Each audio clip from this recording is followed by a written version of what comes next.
Bonjour à tous, je m'appelle Estelle Abou et je vous souhaite la bienvenue sur Réel. Avec ce podcast, je donne la parole à des personnalités qui ont un impact positif, réel, sur l'autre, l'économie, l'environnement ou les générations futures. Par leurs actions, leurs entreprises, leurs pensées, leurs œuvres ou leurs visions, ces hommes et ces femmes contribuent d'une manière ou d'une autre au monde de demain et à celui d'aujourd'hui.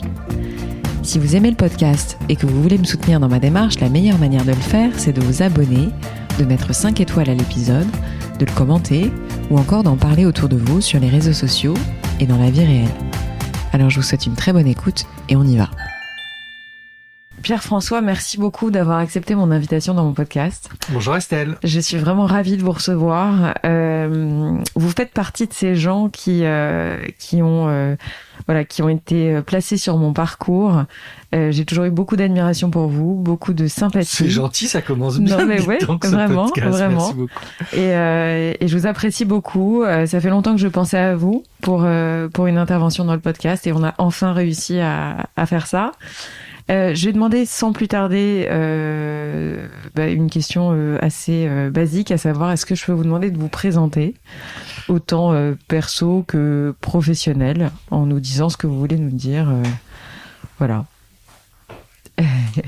Alors, je m'appelle Pierre-François Lelouette et je suis donc le président de Nelly Rodi. Je suis aussi président de la Fédération française du prêt-à-porter féminin.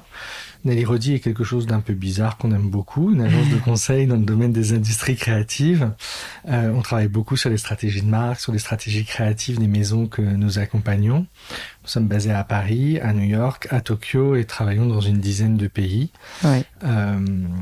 Et ce qui est très chouette chez Nelly Rodi, en dehors de nos gentils clients, c'est aussi les gens qui font Nelly Rodi. Bien sûr. Et on a ici un panorama de caractère assez passionnant.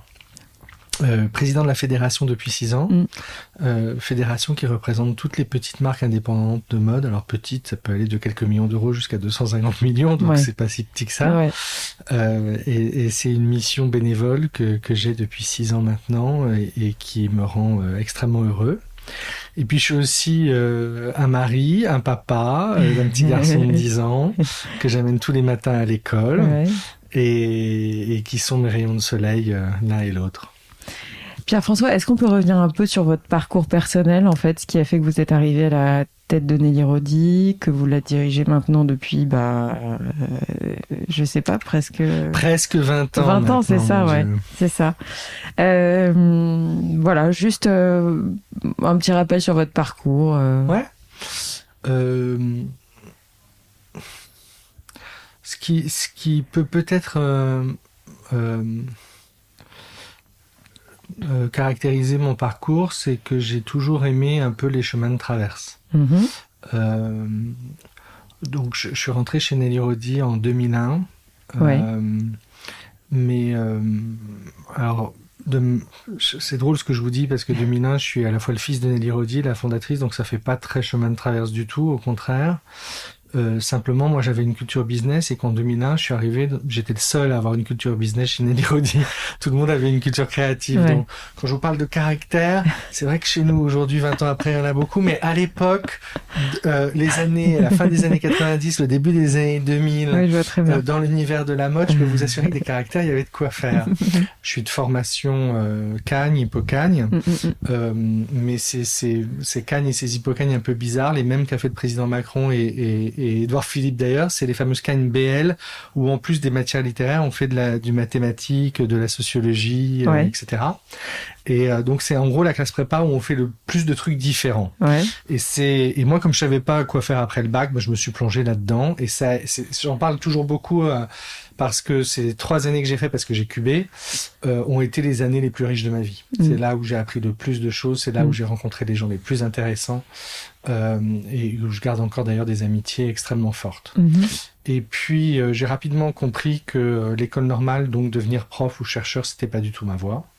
Donc j'ai passé les écoles de commerce. Je suis arrivé à l'ESCP, qui était l'école que je voulais, ce qui m'a permis d'avoir une vie parisienne extrêmement dense pendant 3 ans. Et j'ai fait un petit détour à Babson College à Boston, où j'ai fait un semestre de MBA d'entrepreneurship, Small Business Management. Et c'était les prémices des fonds d'investissement, c'était les débuts de la gloire d'Apax, c'était une période extrêmement particulière parce que c'était la fin des années 90 donc, et commençait, il y avait déjà une première bulle Internet qui était dans les parages, et à l'époque on disait qu'on vendrait jamais de chaussures sur Internet, que gérer les tailles c'était trop compliqué, etc. Ça paraît fou, hein. Et ça paraît fou, c'était voilà, autre temps, autre mœurs, et voilà. Et après l'IFM, j'ai pas voulu, après le SCP, donc je voulais pas faire mon service militaire, donc j'ai prolongé mes études et je suis allé à l'Institut français de la mode, où j'ai fait un 3e cycle. Et je suis aujourd'hui administrateur et membre du bureau de l'Institut français de la mode, donc c'est drôle de voir 25 ans après les parcours de vie. Et j'ai commencé ma carrière chez L'Oréal, où j'ai fait du marketing, d'abord au niveau français puis au niveau international. Ça a été là aussi des années extrêmement riches, des années où j'ai beaucoup travaillé, mais des années où j'ai ri énormément, où là aussi je me suis fait beaucoup d'amis et dont je garde de très bons souvenirs. Et puis 2001, donc ma mère, pour rien vous cacher, était malade à l'époque. Elle était fatiguée, la société connaissait une crise de croissance, c'était juste avant le 11 septembre. Et donc j'ai mis 6 mois à lui dire oui, parce que j'étais plutôt pas mal chez L'Oréal. Mais il y a un moment chez L'Oréal, je me souviens très bien d'une réunion avec mon boss qui venait de changer, et j'ai dit à mon boss, non, je ne ferai pas ce que tu me demandes. Et ce jour-là, j'ai compris que mon avenir était ailleurs, qu'il était peut-être dans cette petite société familiale qui s'appelait Nelly Rodi. Et donc, j'ai dit un grand oui à ma très chère mère. Et fin août 2001, je suis arrivé chez Nelly Rodi. Vous n'y pensiez pas du tout avant ? Si, j'y ai toujours un peu pensé. C'était toujours dans un coin de ma tête. De la même manière que dans un coin de ma tête, j'avais l'envie d'être commissaire-priseur. Mais je savais à l'époque qu'il fallait acheter des charges, vous savez, de commissaire-priseur pour pouvoir le devenir.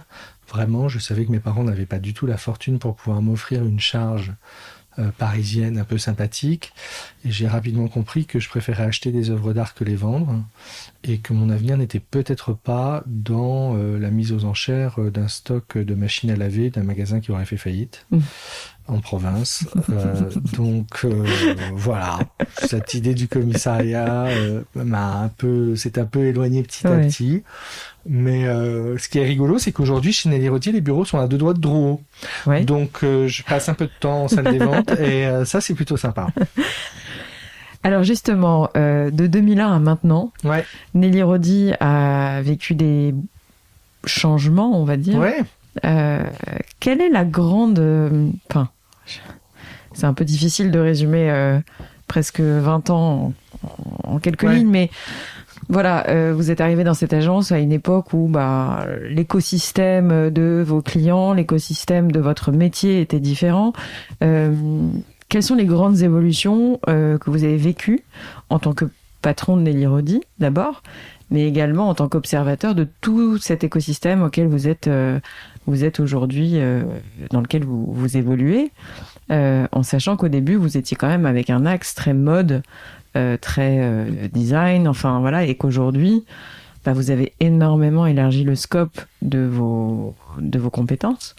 Voilà, moi je suis très intéressée de savoir qu'est-ce qu'était Nelly Rodi à cette époque et qu'est-ce que vous considérez que Nelly Rodi est aujourd'hui. Alors, à l'époque, pour résumer, c'était un bureau de style, c'est-à-dire une armada de stylistes, de designers qui étaient là avec des égos extrêmement développés, avec beaucoup de talent. Aussi, avec beaucoup d'affirmation, et ces stylistes de passer d'un pays à l'autre, d'une entreprise à l'autre, pour aller porter la bonne parole, un peu comme des gourous. C'est ça. Et les marques se reposaient vraiment sur eux. Ouais. Et les marques, qui souvent étaient assez peu équipées en interne... Le mot marketing à l'époque dans la mode n'existait absolument pas. C'était un gros mot. Donc il n'y avait que de la création et du commercial. Et il n'y avait pas du tout de mise en perspective de quoi que ce soit, pas du tout de réflexion sur les clients, sur la manière de bien vendre. Voilà. Donc ça, c'était... Donc il y avait ces créas, il y avait ces cahiers de tendance qui étaient vraiment perçus comme des dictates. Quand Nelly Rodi disait que le rose allait arriver cette année, des centaines de sociétés se mettaient à faire du rose ça créait une tendance extrêmement puissante. Et donc il y avait à Paris comme ça cette espèce d'épicentre où le monde entier venait. Mais quand je suis arrivé chez Nelly Rodi, je crois que par exemple on dirigeait 11 collections uniquement à Taïwan de vêtements. C'est incroyable. Donc il y avait 11 clients différents qui 2 fois par saison prenaient leur avion, venaient avec leur famille, louaient des appartements et assistaient pendant une demi-journée à la remise d'un dossier, faisaient pendant une demi-journée du shopping, des expos, etc. Ça se terminait dans un dîner dans un très bon restaurant. Et ça se répétait. Mais ça, c'était uniquement à l'échelle de Taïwan. Vous pouvez imaginer ce qu'était le reste du monde. Incroyable. Voilà. Et c'était... il se passait toujours un truc, quoi. Parce que c'était magique. Moi, encore une fois, je suis arrivé en 2001. J'étais le seul à porter un costume et une cravate dans cette histoire. Et j'avais 28 ans. Et c'est ça, vous étiez quand même j'étais très jeune. J'étais le fils de la patronne. Je peux pas vous dire que j'ai été très bien accueilli. Ah bon? Non. Mais j'en avais rien à foutre. Parce que c'est ce qu'il faut faire en général. Je sais pas. Ça veut pas dire que j'ai pas été blessé, ça veut pas dire qu'il y a des moments et tout, mais en tout cas j'avais une ligne directrice, j'avais une idée en tête qui était de faire de Nelly Rodi une maison extrêmement inspirante, extrêmement innovante, pas uniquement centrée sur la mode, mais beaucoup plus large sur les industries créatives, d'inspirer aujourd'hui comme nous le faisons l'hôtellerie, la food, le jeu vidéo, et pas uniquement le textile de l'amont de la filière mode. Et donc, et je suis très heureux aujourd'hui, 20 ans après, d'avoir réussi, je crois, à atteindre ce cap, tout en sachant bien sûr que tout est fragile, que rien n'est jamais abouti, et que, en particulier dans ce domaine-là des industries créatives, tout a tellement changé 20 ans après. Les acteurs ont changé, les périmètres ont changé, les habitudes ont changé, les métiers ont changé, nos interlocuteurs ont beaucoup évolué. Et donc, si Nelly Rodi a continué comme ça son bonhomme de chemin, toujours dans le domaine des industries créatives, le paysage de ces industries n'a plus rien à voir avec ce que nous connaissions il y a 20 ans. Alors, bureau de tendance, agence de conseil en innovation, je pense qu'il y a plein de manières de décrire Nelly Rodi, mais est-ce que vous pourriez nous parler un peu du fonctionnement en fait, parce que je crois que beaucoup de gens connaissent Nelly Rodi de nom, mais par contre on ne sait pas trop comment ça fonctionne. Oui, il y a toujours un petit mystère. Ouais. Alors après, si vous gardez le mystère, il n'y a pas de sujet. Mais on va en garder un petit peu, mais on peut aussi en discuter quand même. Non, mais c'est juste pour essayer d'éclairer les gens sur l'ADN que vous avez au sein de la maison, peut-être éventuellement des pôles différents. Comment ça marche? Aujourd'hui, chez Nelly Rodi, tout commence par le client, le consommateur final. Donc, on a tout un pôle qui est dédié aux insights, aux consumer trends, et dont l'objectif, dont le métier est vraiment de faire des études quali, quanti, d'écouter, de regarder tout ce qui se passe sur le net, nourri par des correspondants internationaux dans un certain nombre de grands pays, pour nous expliquer quelles sont les valeurs de consommation, quelles sont l'évolution des attitudes de consommation qui vont driver le changement et l'innovation dans nos secteurs. Une fois qu'on a travaillé sur une bonne compréhension de notre époque, donc, et de ce consommateur, de ce client, on va travailler beaucoup sur les marques. Donc, beaucoup de maisons viennent nous voir pour essayer de réorienter leur stratégie, conquérir des nouveaux marchés, remettre à plat peut-être une offre qui n'est pas assez performante et assez désirable. Et tout notre axe va être de rendre ces marques plus désirables, de rendre leur offre plus désirable. Donc, nous ne sommes pas du tout une agence de communication, parce que ce qui nous intéresse, ce n'est pas l'image, c'est la réalité de ce qui se vend à ces fameux clients dont je vous ai parlé tout à l'heure. Donc, la focale, c'est la marque et c'est son offre chez Nelly Rodi. Ça n'est pas la campagne de com, ça n'est pas forcément le design, ce n'est pas, le marketing, c'est vraiment un sujet de marque, de vision de marque, et d'offres. Donc nous allons déployer avec les experts business qui sont segmentés par industrie, parce qu'ils ont des connaissances des dynamiques industrielles des secteurs, des visions, des positionnements extrêmement singuliers pour les marques que nous co-construisons évidemment avec elles sur la base de notre compréhension du monde, des insights consommateurs que nous avons pu identifier et créer donc des plateformes de marque, des plateformes d'offres, des plateformes ensuite de stratégie créative, c'est-à-dire définir les invariants, les codes de la marque, quels sont le socle des signes sur lesquels la marque va pouvoir s'appuyer pour se déployer ensuite. Et puis une fois qu'on a défini tout ça, on va travailler sur la stratégie d'innovation, donc le renouvellement de cette offre, à quel rythme, quel type de produit on va sortir, et donc les designers arrivent à cette étape-là, ou les stylistes, pour pouvoir nourrir le rythme du développement produit. Voilà. On le fait toujours donc avec cette idée d'être plus désirable et la désirabilité aujourd'hui, un de ces vecteurs en tous les cas, parce que là aussi ça a beaucoup changé, parce que notre contexte culturel a beaucoup changé, c'est aussi la RSE. Donc la Bien RSE sûr. est un des grands drivers Je voulais vous en parler. voilà, Ouais. qui change beaucoup notre métier aujourd'hui. Alors justement, vous avez été capable de vous adapter à ce besoin. Je pense que c'est un besoin assez commun finalement chez vos clients, quelle que soit leur typologie, quelle que soit leur taille, quel que soit leur secteur. J'ai toujours une interrogation en ce qui concerne la RSE, c'est que c'est un petit peu direct comme question, mais quel est le fond du sujet? Il est à la fois marketing finalement et à la fois réel. C'est-à-dire qu'il y a un sujet de greenwashing, enfin je ne vais pas vous l'apprendre, mais bon, on doit se positionner sur une certaine manière de faire, de vendre, etc. Quels sont les besoins que vous ressentez aujourd'hui en ce qui concerne la RSE chez vos clients?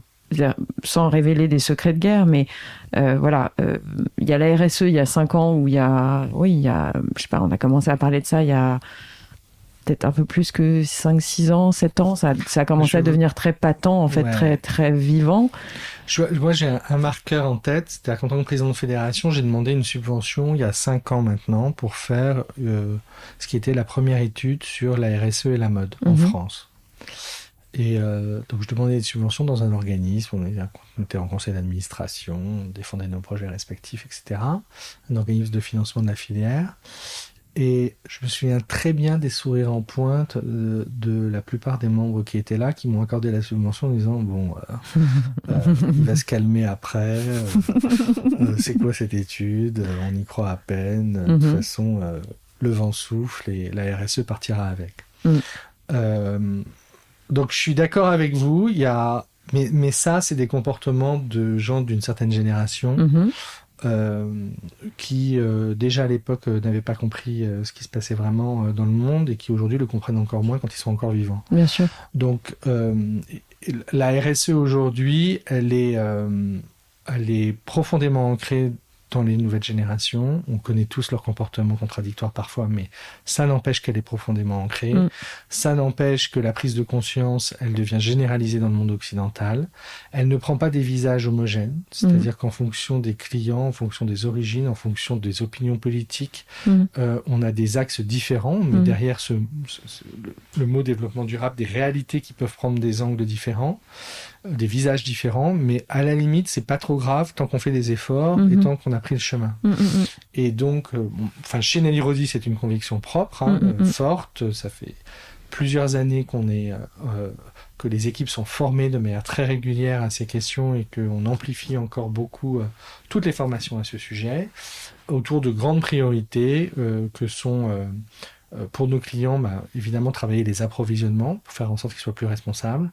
Travailler, deuxième priorité, le design responsable, l'éco-conception est évidemment quelque chose de très important.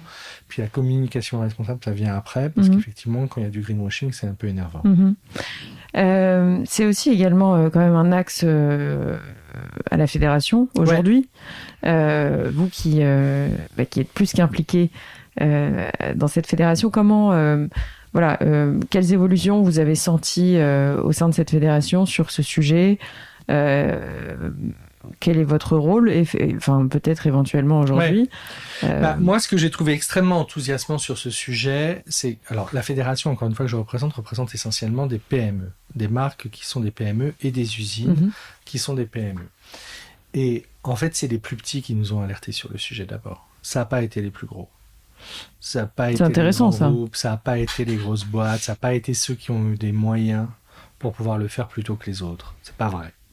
Ce qui est vrai en revanche, c'est qu'il y a eu des personnalités emblématiques qui avaient cette conviction au cœur, qui l'ont traduite et l'ont mis en application dans leur marque en travaillant sur des approvisionnements très responsables, sur des matières bio, sur parfois un engagement social extrêmement fort, sur une gouvernance aussi qui peut être bien différente de celle que l'on connaît du top-down dans beaucoup d'autres organisations, bref.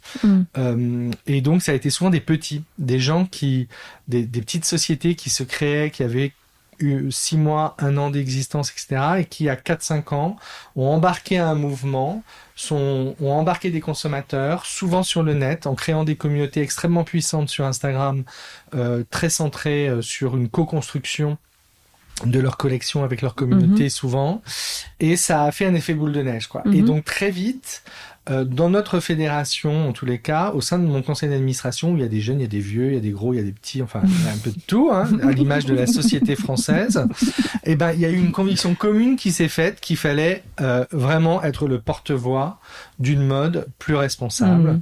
Qu'il y avait n'importe quoi qui était fait dans beaucoup de boîtes et qu'il était temps que ça cesse. Donc, on représente pas la fast fashion, on représente pas les maisons de luxe, mais on sait que dans notre périmètre à nous, moi j'ai toujours eu une opinion unanime sur ces sujets de RSE au sein de mon conseil d'administration pour dire on y va, on avance.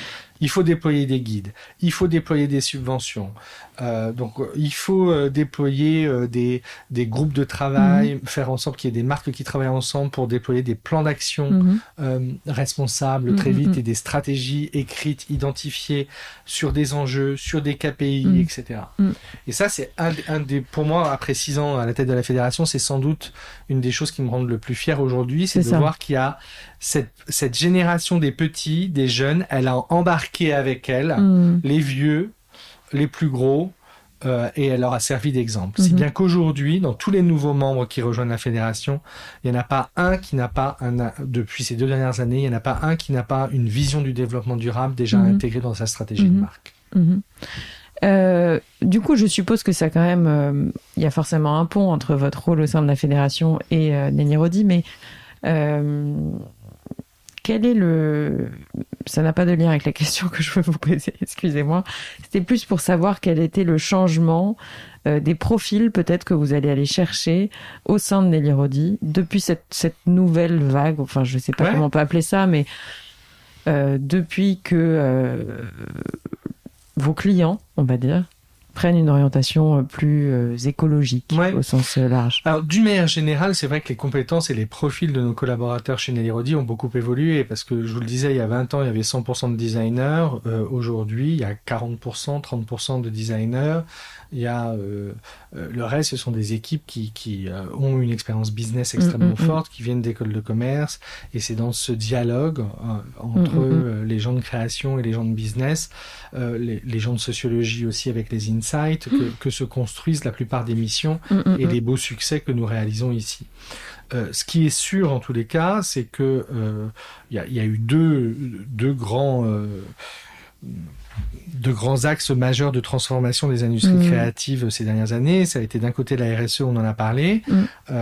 Donc il y a beaucoup à notre taille de PME chez Nelly Rodi, on a un comité RSE, on a un délégué au développement durable qui a fait sa formation responsable développement durable pendant des semaines et des semaines comme il se doit. On a identifié une mission, on a identifié un plan d'action, des KPI, des délais. Voilà. Donc, y a, même dans notre petite boîte, et même si nous ne faisons que des services, on a un plan qui est extrêmement clair aujourd'hui, et toute la boîte rentre dans l'histoire. Donc, et c'est très chouette d'ailleurs. Dans tous les entretiens qu'on mène, on me pose souvent ces questions. Quel est votre avis sur le développement durable? Est-ce qu'il y a des actions qui sont entreprises chez Nelly Rodi, etc. Donc, la réponse est oui, il y en a plein, et c'est super.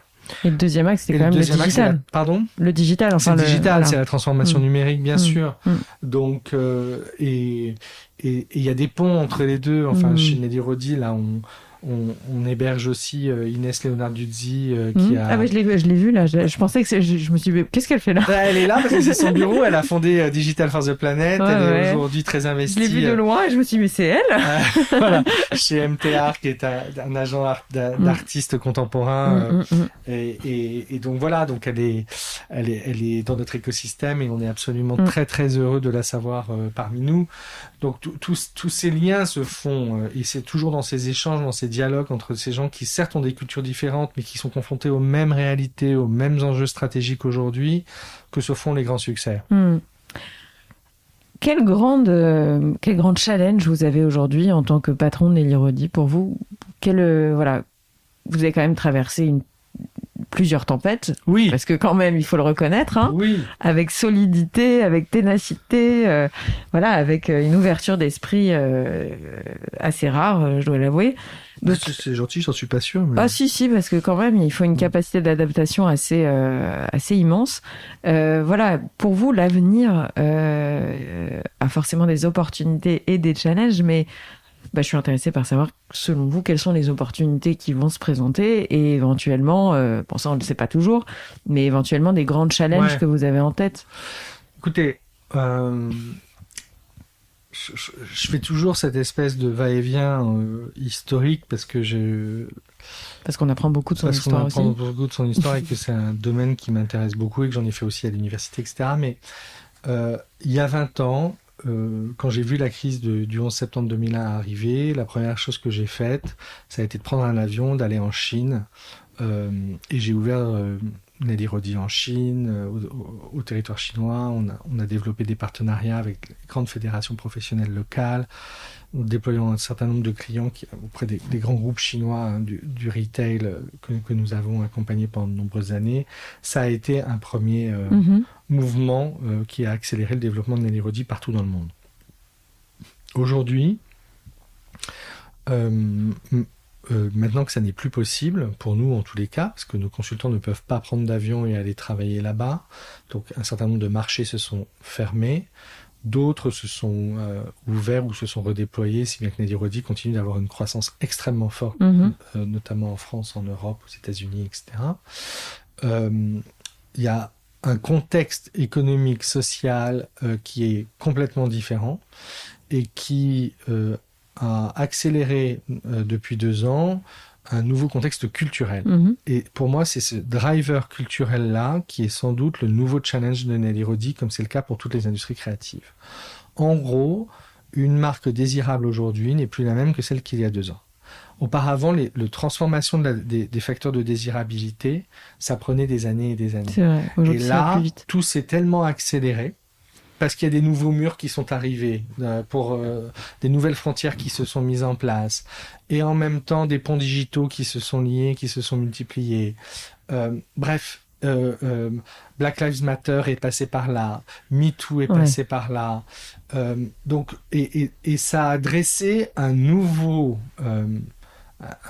paysage culturel de la culture contemporaine qui fait que cette culture contemporaine que nous vivons aujourd'hui, franchement, quand on fait le point par rapport à ce qu'il y avait il y a 3 ans, il y a un nombre de débats nouveaux, donc de challenges nouveaux à adresser pour tous les chefs d'entreprise qui sont considérables. Mais c'est ça. Et la nouveauté aussi, c'est que auparavant, ça nous arrivait les uns après les autres. Là, tout nous arrive en même temps.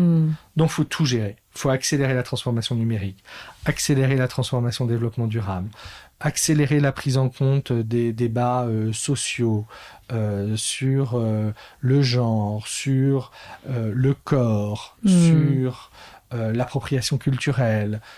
Voilà, bref.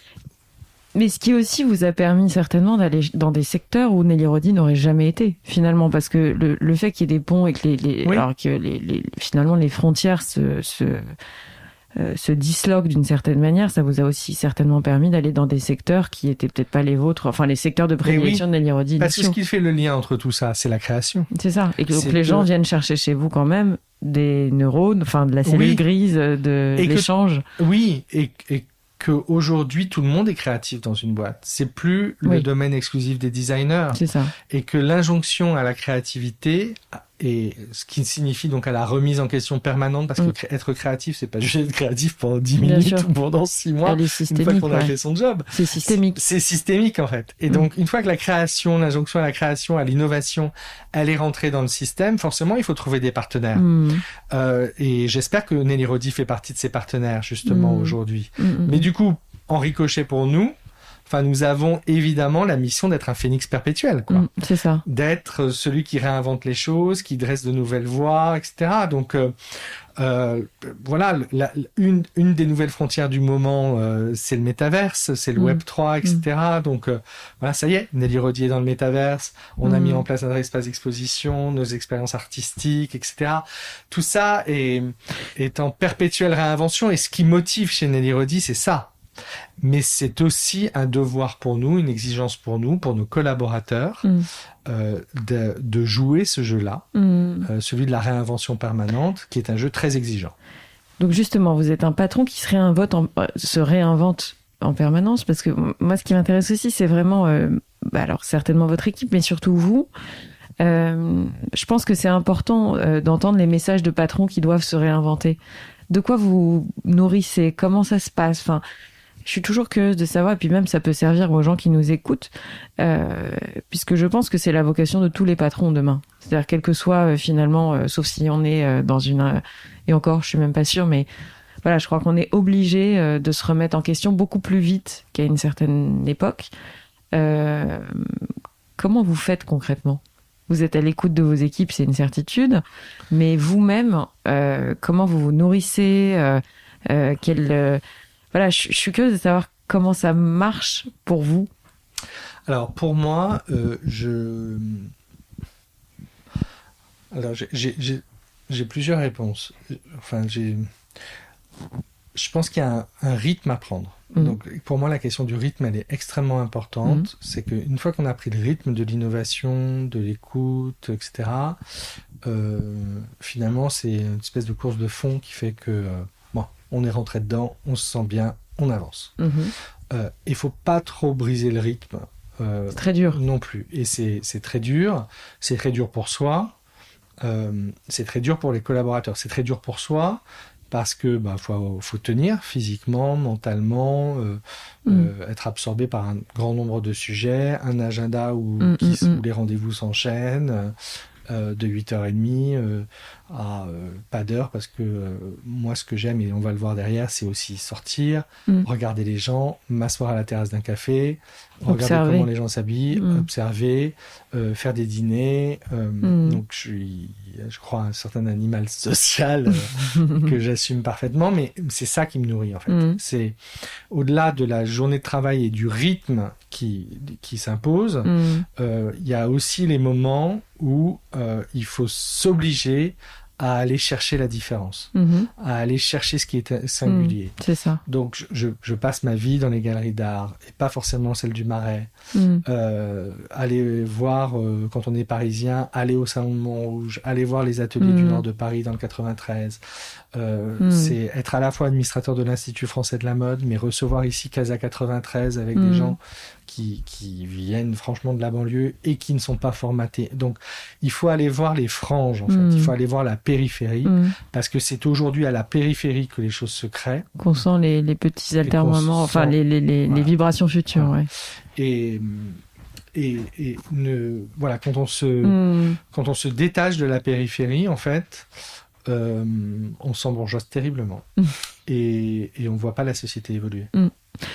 Alors justement, il y a peut-être aussi autre chose qui vous permet de rester toujours innovant. C'est Nelly Rodi Moneybox. Alors, on peut le dire, ça n'est pas un fonds d'investissement, parce que je ne crois pas que ça ait la forme d'un fonds d'investissement, mais on va dire c'est un outil ou un appareil d'investissement dans des structures que vous repérez éventuellement vous, à titre personnel, parce que je pense que vous voyez passer beaucoup de choses quand même. Mais ma question est là, c'est déjà quand est-ce que vous avez décidé de créer ça, et par ailleurs, comment faites-vous pour choisir, parce que vous êtes certainement sollicité à la fois par Nelly Rodi, à la fois par la fédération. Voilà. Comment vous décidez ? Comment on décide ? Alors pourquoi on l'a fait ? On l'a fait il y a une petite quinzaine d'années pour accompagner, si je me souviens bien, un premier investissement dans Michel et Augustin, la marque de food dont nous avons fait partie du premier round. Très bon instant parce que je crois que ça a été vendu. Ça a été très bien revendu derrière et voilà, c'était super. Ouais. Et c'est une super marque et c'est surtout des fondateurs que j'aime beaucoup. Et de toutes les façons, notre principal critère d'investissement, c'est les fondateurs. Je suis pas le seul à le dire. Ouais. Tout le monde le sait. Le deuxième critère, c'est que ça doit être lié à notre univers d'innovation et de création. Parce que c'est là où nous avons une petite valeur ajoutée. Et la troisième chose, c'est qu'on prend toujours, on agit surtout comme un gros business angel. Donc on ne met pas des investissements absolument démesurés. Mais dès le départ quand même. Mais souvent dès le départ, voilà. Donc et ça c'est plutôt sympa. Et surtout on est un actionnaire qui est très content quand on sort. Donc on fait pas partie de ces gens qui veulent s'accrocher absolument à leur participation parce que c'est pas le cœur de notre histoire. Enfin Nelly Rodi Moneybox, le cœur de l'histoire de Nelly Rodi, c'est le conseil. Donc, en revanche, c'est super parce que ça nous frotte à des personnalités innovantes, à cette Startup Nation, qui fait déjà appel au service de Nelly Rodi quand ils ont fait quelques levées de fonds et qu'ils ont un peu de sous. En général, ils viennent nous voir, ou les fonds viennent nous voir directement, évidemment. Mais pour les aider à sélectionner, à faire un peu de due diligence sur les aspects marketing, création, communication, etc. Mais Nelly Rodi Moneybox, oui, c'est une manière d'aller un peu plus loin. Ouais. C'est une manière d'être confronté aussi, pas simplement aux belles histoires que l'on communique, mais justement, on en parlait tout à l'heure, certaines difficultés d'entrepreneurs, et c'est tout à fait normal d'avoir des emmerdes quand on est entrepreneur. Donc, si on peut les aider, en tous les cas, à sortir de quelques passes difficiles. Et vous les faites, justement, ces entrepreneurs. Donc, j'ai retenu aussi qu'il y avait la marque Études. Tout à fait. Qui est un collectif, en fait. Qui est un collectif. Et là aussi, on a investi dans Études. Nous étions le premier actionnaire hors fondateur de Études. Après, on a fait venir pas mal de monde, y compris des gens incroyables, comme Aurel San, comme des footballeurs qui aujourd'hui sont au capital d'Études. C'est pas moi qui les ai fait venir, ceux-là. Non, mais j'ai compris. Pas mal de monde. Études, c'est un collectif qui est formidable, qui au départ n'intéressait personne, parce que justement, c'était un collectif. Et que à l'époque, c'était 2012-2015, on disait non, il faut que vous soyez focalisé sur un truc, machin. Là, vous faites trop de choses, de l'édition, des vêtements, etc. Alors qu'en fait, c'était très visionnaire finalement. Mais c'était totalement visionnaire. Parce qu'il y avait un roulement en fait. C'est ça qu'il faut préciser, c'est que c'est un roulement de création. Voilà. Et que les types, on leur disait mais vous venez pas d'école de mode, vous venez d'école d'art. Justement, ils se sont connus en faisant du graffiti et justement la vague, le boom du sportswear derrière qui a explosé, etc. C'était ça qui était intéressant. C'était des gens qui ne venaient pas du sérail, qui s'étaient rencontrés. C'était une histoire d'amitié incroyable entre un groupe de garçons qui se sont rencontrés à Grenoble et dans la banlieue de Grenoble en faisant du graphe et qui aujourd'hui, enfin c'est la marque. Bien sûr. À Paris, c'est en masculin, il y a Ami, il y a Études, il n'y a pas beaucoup d'autres marques, il y a Jacquemus aussi parmi la jeune génération, mais il n'y a pas beaucoup de maisons qui ont émergé. Voilà, donc on est très très heureux là de les avoir accompagnés. Ils font un boulot absolument fou. On a accompagné Horace aussi, la marque de cosmétiques, où là aussi nous sommes sortis d'Horace dans d'excellentes conditions, qui est une très jolie maison, qui se développe très bien, cosmétiques pour hommes, excellents produits, fondateur incroyable, Marc et Kim, très très belle histoire. Quel conseil vous donneriez justement à des gens qui veulent entreprendre et dans votre secteur, même s'il est très large, à la fois le secteur de Nelly Rodi, donc voilà, tout secteur confondu. Je pose toujours cette question qui peut paraître un petit peu bateau, mais finalement j'aime bien entendre ce qu'on dit d'instinct comme ça. Il y a un entrepreneur ou une entrepreneuse qui se présente à vous. Quel conseil vous lui donneriez ? Ou quel conseil vous donnez déjà aux entrepreneurs que vous accompagnez ? C'est en fait... ma réponse va être aussi bateau que votre question, c'est-à-dire que ne suivez pas les règles. Voilà, la première chose que je dis toujours, c'est ça. C'est-à-dire qu'il y a quand même beaucoup de gens qui nous disent oui, mais alors un tel, il a réussi en faisant comme ça, donc moi je vais y arriver, je vais faire comme ça, mais je fais pas le même produit, je fais un autre truc. Enfin, Non, c'est pas bateau comme réponse. Hein. je sais pas, mais je ne suivais pas les règles en tous les cas du marché parce que ce qui fait au sens où ne vous comparez pas à ce qui existe. Ne vous comparez pas, créez votre propre histoire, et soyez suffisamment fort sur votre propre histoire pour pouvoir dérouler l'autoroute qui va s'ouvrir à vous et qui sera encore une fois semée d'embûches.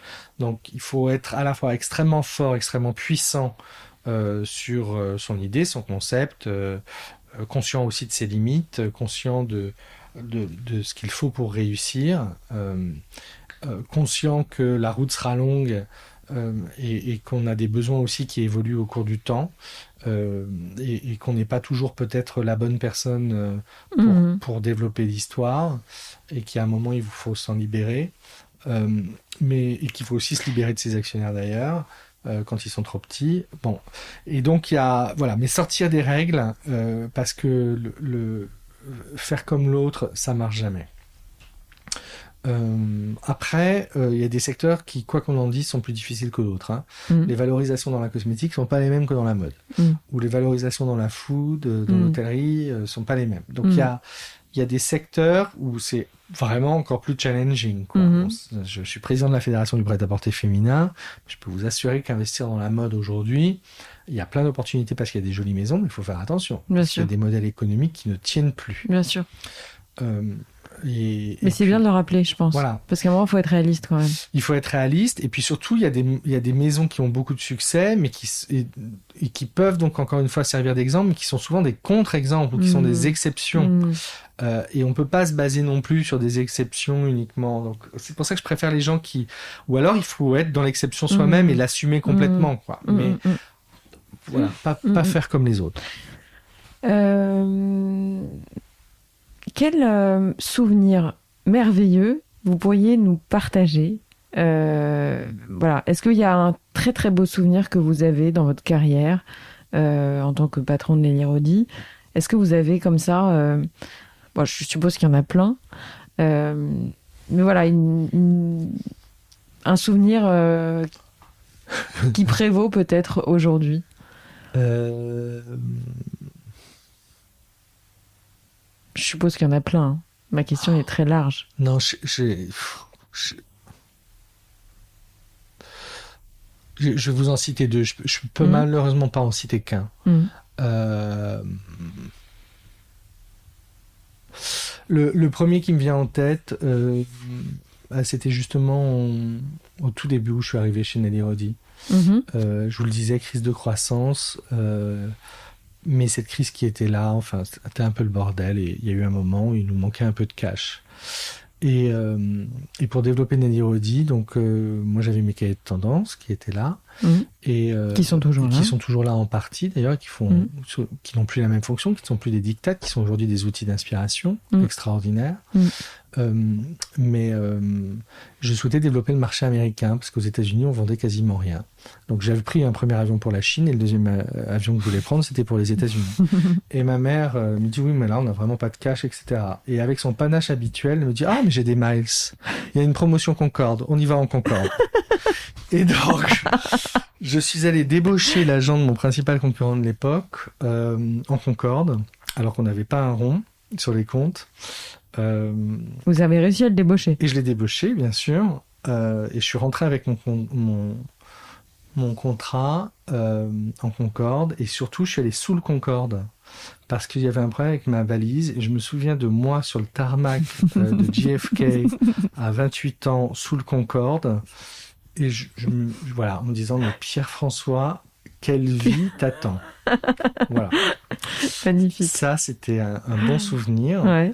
Un autre bon souvenir, c'est un souvenir plus récent, mais c'est souvent lié à des rencontres avec des gens, parce que Nelly Rodi est un lieu aussi qui vit beaucoup. Cet hôtel Chromo-Dubourg dans lequel nous sommes, qui est un hôtel particulier, classé monument historique, merveille, ouais. qui a été, je crois, assez bien rénové, ouais. est un lieu de rencontre, d'événements, de concerts, de masterclass permanents. Et donc, je pourrais citer des entrepreneurs. Il y a eu des dizaines de gens qui sont venus ici. Mais s'il y en a un il y en a plein qui m'ont marqué, mais il y en a un qui me touche au cœur beaucoup, c'est Orelsan, qui est un garçon qui dit tellement de choses de notre société française, qui le dit tellement bien avec son cœur, avec ses erreurs, avec son histoire, avec tout ce que l'on veut, que moi, voilà, ces mots, ma rencontre avec lui, cette masterclass qu'il a donnée ici de manière extrêmement généreuse, avec des gens qui ne s'attendaient pas du tout à le voir parce qu'on l'avait fait en pop-up très surprise. Incroyable. C'est un type qui donne très peu d'interviews. Voilà, passer 1 heure avec lui, ici chez Nelly, ça a été un grand moment. Voilà, un moment dont je me souviendrai longtemps. Ouais. Pierre-François, je finis toujours mes interviews par les mêmes questions, à savoir un coup de cœur. Bon, peut-être que c'était avec Orelsan, je ne sais pas. Un coup de cœur, un coup de gueule. Et éventuellement, parfois ils se recoupent. J'ai constaté là depuis un certain temps que ça se recoupait, le coup de gueule, et la vision de la France. Mais voilà, c'est une question volontairement relativement large, la vision de la France. Mais voilà, je suis toujours intéressée par savoir qu'est-ce qui ressort en premier quand les gens me répondent à cette question. Ouais, on va faire une trilogie assez cohérente. Oui, prenons Orelsan comme coup de cœur, parce que c'est peut-être le nouveau Johnny Hallyday de notre génération. C'est possible. Et que son dernier album, il faut danser avec, et puis il faut surtout beaucoup l'écouter. Mon coup de gueule, cette campagne électorale que je déteste. J'ai adoré les campagnes électorales. Je suis un animal politique qui ne fait pas de politique, mais qui adore ça. Je n'aime pas cette campagne parce qu'elle ne parle que de ce qui nous divise et elle ne parle pas de ce qui nous rassemble. Et elle me rend très triste, en fait. Puis surtout, on a le sentiment qu'elle démarre pas vraiment. Elle démarre pas, de fond, quoi. Elle démarre avec un espèce de combat où on utilise des armes franchement pas très belles, de débauchage des uns et des autres, comme si c'était un sujet de personnes, surtout de personnalités politiques, dont je pense que les Français n'ont absolument que foutre. C'est pas un débat d'idées, et surtout quand il y a des idées qui sortent, c'est des idées extrêmement rances que je n'aime pas. Voilà. Je n'aime pas ce combat, je n'aime pas le manque de débat qu'il peut y avoir. J'adore le débat, en revanche. Voilà. Et votre vision de la France, du coup ? Ma vision de la France, elle est que... Est-ce qu'elle reste au cœur des tendances ? La France ? Pas du tout. Non. La France, non, et ça je l'ai beaucoup vu dans mes voyages. Vous avez compris que je suis quelqu'un qui a beaucoup voyagé pendant très longtemps. Il y a une dégradation de l'image de la France de manière assez continue, qui n'est plus l'épicentre du monde, au moins de la création qu'elle a pu être. Elle l'est toujours, mais de manière un peu factice. Elle l'est toujours parce que la Fashion Week de Paris, par exemple, est toujours l'épicentre mondial où les plus belles marques sont présentées. Donc ça l'est, mais il y a plein d'autres capitales qui se sont créées de manière plus locale, etc. Donc c'est une nouvelle géographie de la création qui s'est mise en place. J'espère que Paris tiendra au maximum son rang, mais malheureusement, elle rayonne, je trouve, un petit peu moins qu'à une certaine époque. En tous les cas, c'est moins évident.